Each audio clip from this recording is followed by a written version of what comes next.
వేద పుట్టినప్పుడు అమ్మా నువ్వు స్పృహలోనే ఉన్నావా?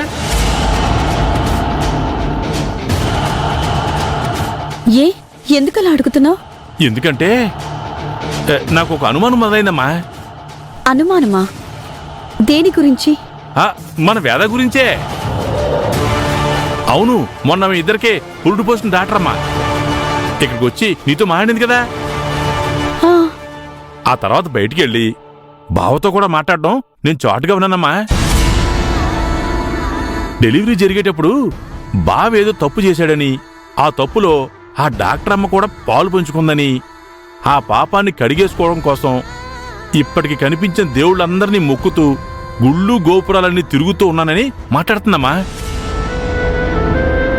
కానీ బావ చేసిన తప్పేంటో, ఇద్దరూ కలిసి చేసిన పాపమేంటో నాకు అసలేం అర్థం కాలేదమ్మా.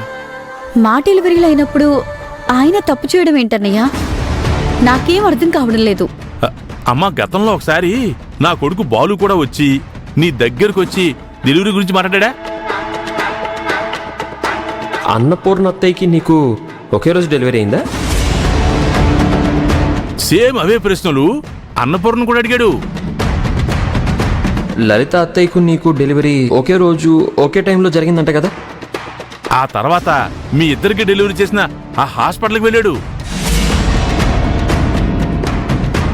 అక్కడికి వెళ్ళి వివరాలు అడిగాడు. అక్కడ దొరికిన వివరాలు తీసుకుని ఒక నర్సుని కలిశాడు. వాడు ఏ అనుబంధంతో ఇదంతా చేసి ఉంటాడనంటో. ఇప్పుడు బావా ఆ డాక్టర్ అమ్మ మాట్లాడిన మాటలకే అర్థం ఏమి ఉంటుందంటో. అసలు నీ అనుమానం ఏంటో సూటిగా చెప్పన్నయ్యా. అసలు వేద నీ కూతురేనా?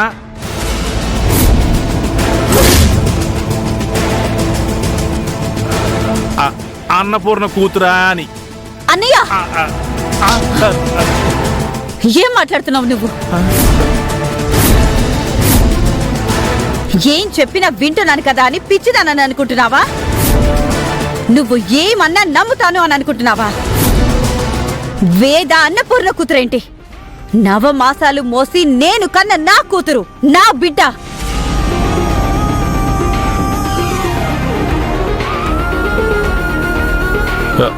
అమ్మా, నువ్వు నా కాలర్ పట్టుకున్నందుకు నాకేం బాధగా లేదమ్మా. కన్నతల్లి దగ్గరకు వచ్చి బిడ్డ గురించి ఇలా మాట్లాడితే ఎవరైనా ఇలాగే రియాక్ట్ అవుతారు. నువ్వు మంచిదాను కాబట్టి కాలర్ పట్టుకుని వదిలేసావు. అదే వేరే వాళ్ళు అయితే మెడ పట్టుకుని ఇంట్లోంచి బయటికి వెళ్ళేసేవాళ్ళు. అయినా ఈ అనుమానం ఒక్కసారిగా వచ్చింది కాదమ్మా. ఆనాడు గుళ్ళో తల్లిగా నువ్వు దగ్గరుండి పూజ చేయించాలంటే బావ నిన్ను తప్పించి అన్నపూర్ణతో పూజ చేయించడం కోసం బావ నిన్ను అక్కడి నుంచి తీసుకుని వెళ్ళాడు. అప్పుడు మొదలైందమ్మా. పూజకి టైం అయిపోతుంటే ఇప్పుడు కొండ మీదకి వెళ్ళి రావడం ఏంటి మావయ్య? నీకేం తెలుసురా? అనుకున్న సమయానికి నేను తీసుకొస్తాను కదా. రా వెళ్దాం. లలిత లలిత లలిత అటు ఇటు వెళ్దాం. గుడి ఇటు కదండి. లేదు లలిత, ఇటు వెళ్దాం పదా. రా, నేను చెప్తున్నాను కదా. ఆ తర్వాత వేదాకి రక్తం కావాలంటే కన్న తల్లిగా నీ రక్తం మ్యాచ్ అవ్వలేదు, కన్న తండ్రి అయిన బావ రక్తము మ్యాచ్ అవ్వలేదు. కానీ అన్నపూర్ణ రక్తం మాత్రం మ్యాచ్ అయింది. అప్పుడు అనుమానం కొంచెం బలపడిందమ్మా. నువ్వు చాలాసార్లు గమనించే ఉంటావమ్మా, వేదాకి అన్నపూర్ణ అంటే కోపం ఉన్నా ఆవిడ గట్టిగా చెప్పిందంటే ఈ పిల్ల వింటుంది. ఉదాహరణకి తను ఎగ్జామ్స్ రాయనని అన్నప్పుడు వచ్చి రాయాలని గట్టిగా చెప్పినప్పుడు సరే అని వెళ్ళింది కదా.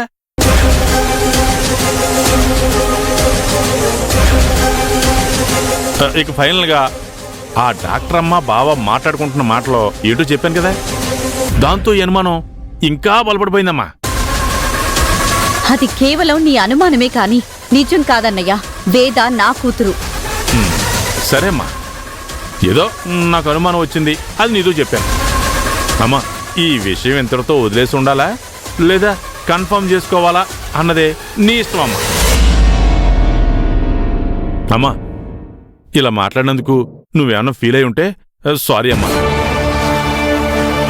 వస్తాను.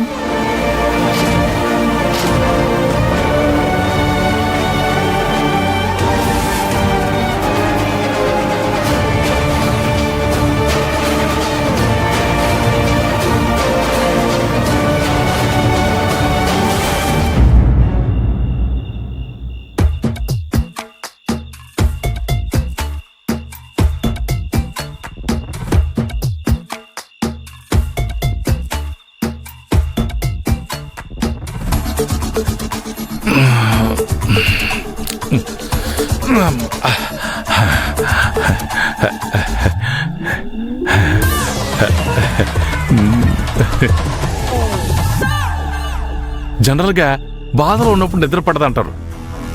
ఆనందం ఎక్కువైనా కూడా నిద్ర పట్టదనుకుంటా. ఏంటో ఎంత కంట్రోల్ చేసుకుందాం అనుకున్నా నాకు ఆనందం తణుకొచ్చేస్తుంది.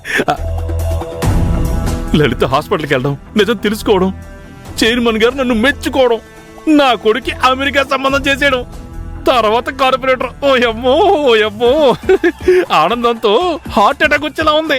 ఈ ఆనందాన్ని పంచుకోవడానికి నాతో ఒక్కడు కూడా లేడే. అయ్యో బాబోయ్, ఓరి నాయను, ఈ ఆనందంతో హార్ట్ అటాక్ వచ్చేసేలా ఉందే.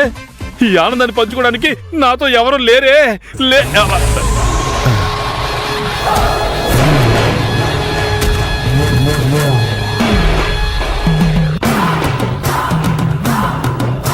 ఇది ఇప్పుడు లేచిందేంటి?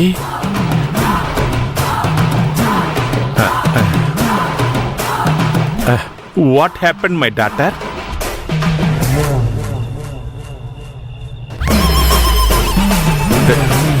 ఇది నిజంగానే నిద్ర లేచిందా, లేదా ఆ ముసలిదానిలాగా దీనికి కూడా స్లీప్ వాకింగ్ అలవాటు ఉందా?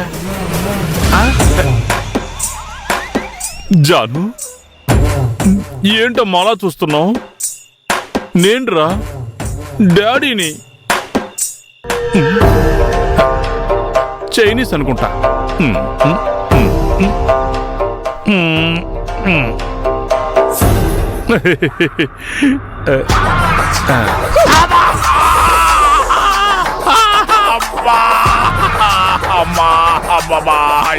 బాబా ఏంటి ఇలా కొట్టావు?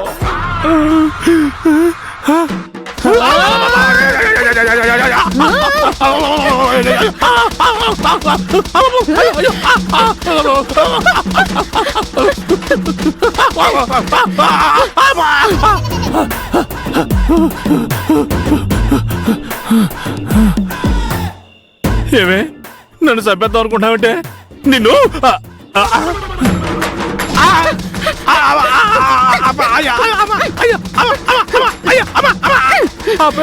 కొట్టుకుని ముగ్గుడిని పిల్లం కాలుతో తన్నొచ్చే, కానీ కళ్ళు కొట్టకూడదమ్మా. అయ్యో పిల్ల, నీ కూతురు చంపేస్తుందే బాబు. అయ్యో బాబాయ్,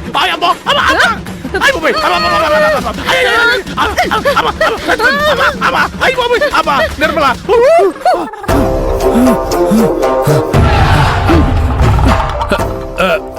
అమ్మా అమ్మా, అయ్య బాబాయ్, అయ్యో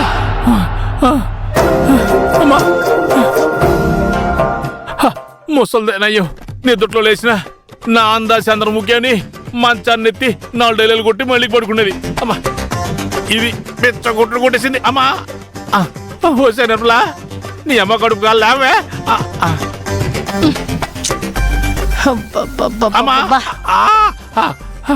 ఏంటండి, ఏమైంది? ఎందుకలా ఒంగోనున్నారు? ఒంగోలేదే, ఒంగో పెట్టేసింది. ఎవరు? నీ కూతురే. నిద్రలో లేచి బ్రూస్లీ టైప్ లో టపాటా పాడి అమ్మమ్మ డౌన్ అతను కొట్టేసిందే. అవునా? మరి నన్ను నిద్ర లేపలేదేంటండి? దున్నపోతులా పడుకున్నావు. అరుస్తుంటే మాత్రం నిద్ర లేచి చచ్చావా? అవును, నిద్ర లేస్తే మాత్రం ఏం చేసేదానివే? వచ్చి అడ్డుకునేదానివా? అయ్యో భలేవారండి. అలాంటి మూమెంట్ లో ఎవరైనా అడ్డొస్తారా? నేనైతే భయపడి పారిపోయేదాన్ని. మహాపతివ్రతవే నువ్వు. నీలాంటి పతివ్రతల లిస్టు ఒకటి తయారు చేసి పుస్తకం వేయించాలే. సరే కాని రండి, మెల్లగా మెల్లగా,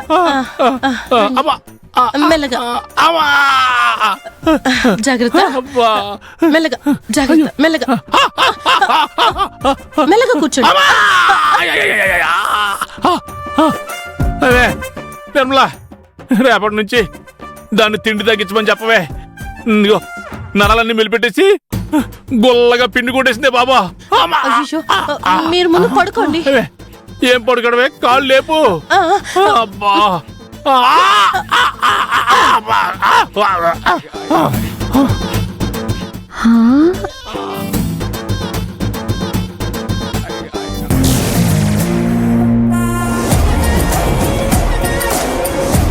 ఏంటే జాను, నువ్వు కావాలని నిద్రపోయినట్టు నటిస్తూ ఆయన్ని కొట్టావు కదా? అవును. ఎందుకే? లేకపోతే వేదని ఇష్టం వచ్చినట్టు మాట్లాడి వేద అన్నయ్య మాట్లాడుకోకుండా చేశాడు. అందుకే ఈ పనిష్మెంట్. వాళ్ళిద్దరినీ మాట్లాడుకోకుండా చేయటమేంటే? ఏమైంది? నీకు చెప్పాలా?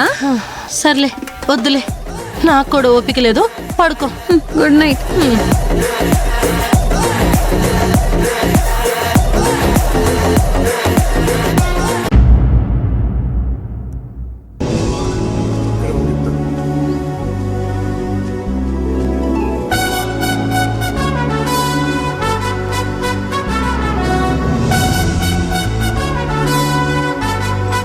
అమ్మా, నిద్రపోకుండా ఇంకా టీవీ చూస్తున్నావు ఏంటి?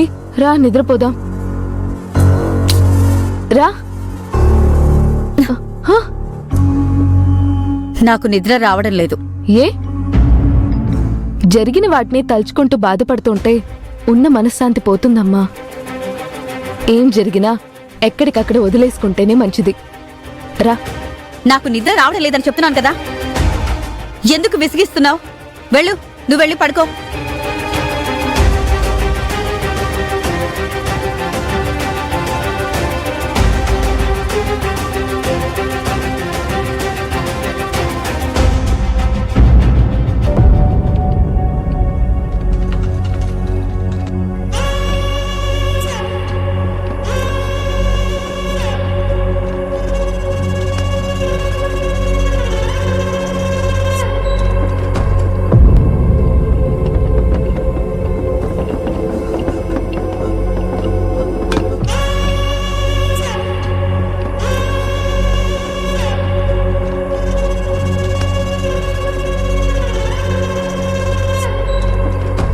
ఈ జన్మదీపపు పూజ కన్నతల్లి చేతుల మీదుగానే జరగాలి. పూజ జరిగిన తర్వాత వెళ్ళి దీపం వెలిగిస్తుందిలేండి. లేదన్న పూర్ణ, లలిత అక్కడ అమ్మవారి ముందు దీపం పెట్టాలి. దీపం వెలిగించాం కదా, వెళ్దాం పదండి. ఒక్క నిమిషం కూర్చొని వెళ్దాం లలిత. త్వరగా పదండి. ఏం కాదు లలిత, టైం ఉంది ఇంకా.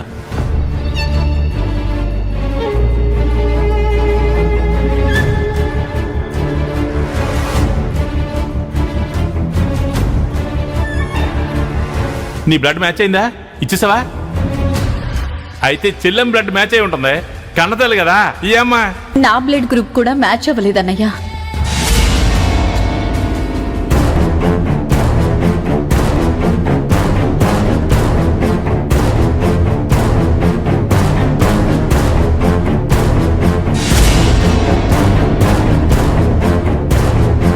నీకిచ్చిన టైం అయిపోయింది, పద.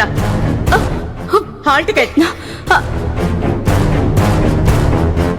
జరిగిన సంఘటనలన్నింటినీ చూస్తుంటే వేదాకి అన్నపూర్ణకి ఏదైనా సంబంధం ఉందా అని అనిపిస్తుంది.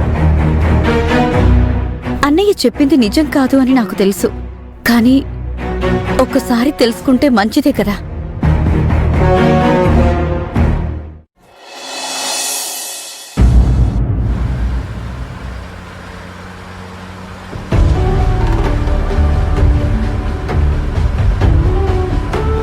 వదినా, తెల్లారగట్లే లేచి వంటలు అన్నీ చేసేస్తావు. ఇవి పంపించడానికి నువ్వు రావడం ఎందుకు? మేమందరం ఉన్నాం కదా. మీరు చూసుకోలేరని కాదంజీ నేనొస్తోంది. వంట చేయడమే కాదు, నా చేతులతో వడ్డిస్తే నాకదొక తృప్తి. ఆ విషయం నీకు తెలుసు కదా. అంటే చిన్న ఫంక్షనే కదా, ఎందుకు అని. చిన్నదైతే ఏంటి, పెద్దదైతే ఏంటి, అయినా ఇంటి దగ్గరుండి నేను చేసే పనే ఉంది. ఇంటి పనులేమైనా ఉంటే మీ చెల్లెలు నిర్మల్ చూసుకుంటుంది. పెద్దవాళ్ళెవరైనా వస్తే మాట్లాడాలి అంటే అత్తయ్య గారున్నారు. నేనింట్లో ఉంటే ఏంటి, లేకపోతే ఏంటి? వదిలే అన్నయ్య, మనం వద్దు అంటే మాత్రం వదిన ఆగుతుందా ఏంటి?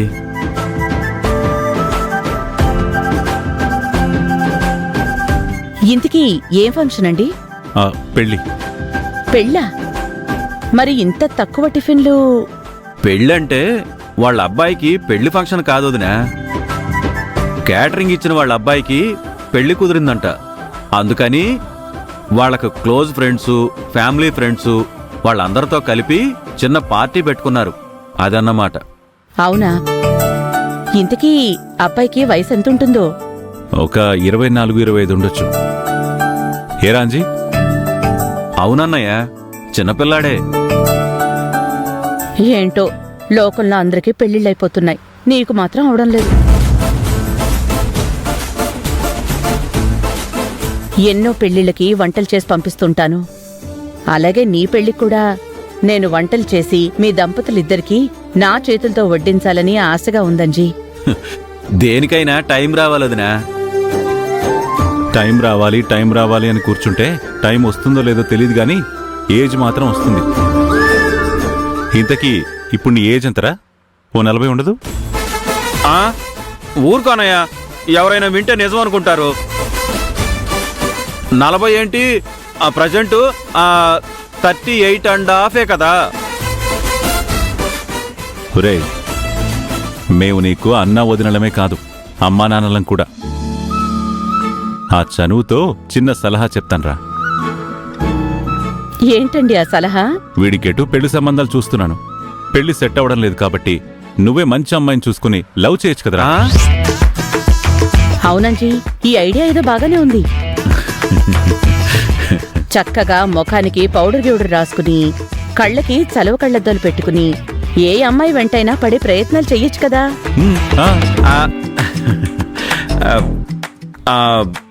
ఆ మాత్రం నాకు తెలియదా ఏంటోదినా?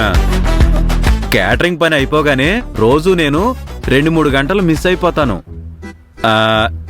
ఎక్కడికి వెళ్తున్నాను అనుకుంటున్నారు? ఈ పని మీదే. అబ్బో, అవునా? వారిని మరైతే రిజల్ట్ ఏమైంది? నేను చాలా మంది అమ్మాయిలను ప్రేమించాను వదినా, కానీ ఎవరూ నన్ను ప్రేమించట్లేదు. నేను అమ్మాయిలను చూసి స్మైల్ ఇస్తానా, వాళ్ళు కూడా నన్ను చూసి స్మైల్ ఇస్తారు. దగ్గరకు అలా వస్తారు.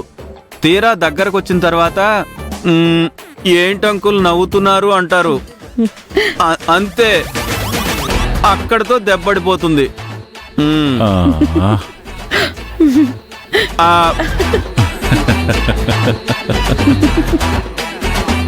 మీరు ఊరుకోండి.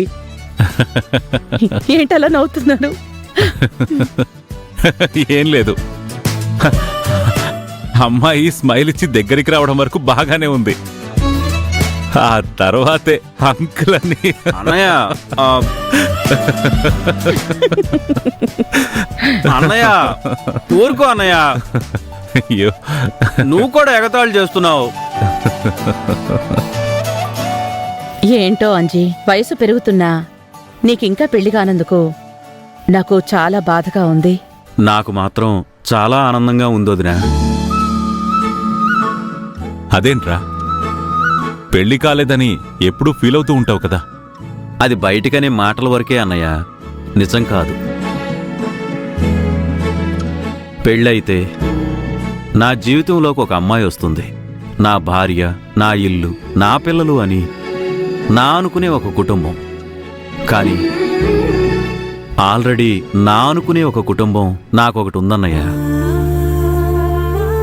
ఇంకా నా అనేవాళ్ళు నాకు అవసరం లేదన్నయ్య. అమ్మా నాన్నలైనా, అన్నా వదినలైనా మీరుండగా ఇంకొకరు అవసరం నాకేంటన్నయ్య? మీరంతా ఎప్పుడూ సంతోషంగా ఉండాలి. మీ ఆనందాలు, సంతోషాల మధ్యలో నేనుండాలి. నాకది చాలన్నయ్య.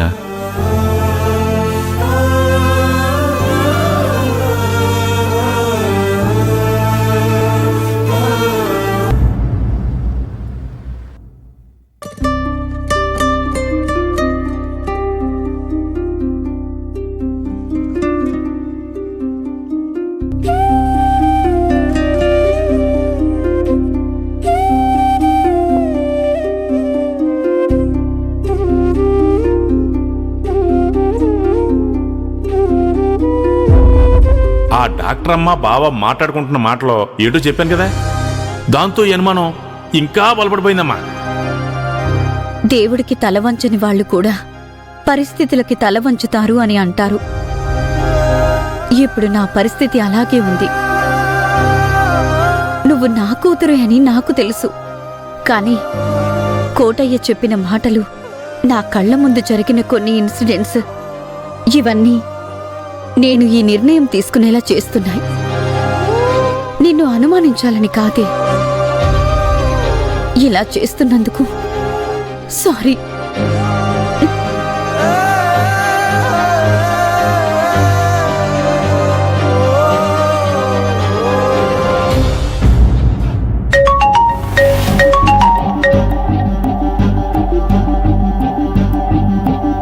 హలో డాక్టర్ గారు, నేను లలితని.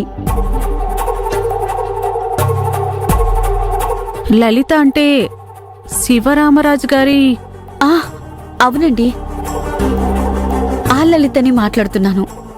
హాస్పిటల్లోనే ఉన్నారా? అవునండి, చెప్పాను కదా డెలివరీ కేసు కోసం వచ్చానని. చెప్పండి, ఏంటి విషయం? మీతో ఒక ఇంపార్టెంట్ విషయం గురించి మాట్లాడాలి. అవునా? ఏంటో చెప్పండి. లేదు, ఫోన్లో కాదు, నేనే వచ్చి మిమ్మల్ని కలిసి మాట్లాడతాను. సరే అయితే మీకు లొకేషన్ పంపిస్తాను. ఎప్పుడొస్తారు? ఇప్పుడే బయలుదేరుతున్నానండి, మీరు లొకేషన్ షేర్ చేయండి. సరే అండి. నాతో మాట్లాడడానికి అంత ముఖ్యమైన విషయం ఏమై ఉంటుంది?